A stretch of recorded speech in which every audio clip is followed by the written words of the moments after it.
प्रत्येक आईवडिलांची इच्छा असते ती आपल्या मुलामुलीचं लग्न थाटामाटात करण्याची इच्छा असते। अशाच प्रकारे चालगणी येथील प्रगतिशील शेतकरी श्री रामेश्वर पाटील कदम यांनी त्यांच्या कन्येचा विवाह थाटामाटात व भव्य दिव्य स्वरूपात करण्याचा संकल्पच जणू केला होता व त्यांच्या या संकल्पनेला त्यांनी प्रत्यक्षात उतरवणीतच त्यांची कन्या ची सौका मुक्ताई हिचा विवाह वर चिरंजीव अभय यांचे सोबत मंगळवार दिनांक 3 फेब्रुवारी रोजी चालगणी येथे संपन्न होणार असून या सोहळ्याची जय्यत तयारी चालू असून या विवाह सोहळ्यासाठी तब्बल 5 एकर क्षेत्रावर भव्य दिव्य स्वरूपाचा मंडप थाटण्यात आला आहे।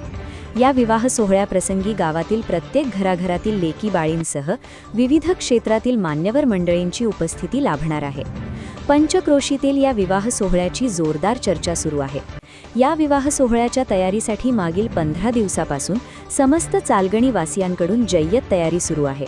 हा विवाह सोहळा शेतकरी कुटुंबाकडून अशा प्रकारे थाटामाटात भव्य दिव्य स्वरूपात होत असल्याने पंचक्रोशीतील नागरिकांचे लक्ष या विवाह सोहळ्याकडे लागले आहे। एकूणच या विवाह सोहळ्यासाठी कदम परिवारावर प्रेम करणाऱ्या समस्त स्नेहीजनांपर्यंत लग्नपत्रिका पोहोचविण्याचा प्रयत्न कदम परिवाराकडून करण्यात आला आहे।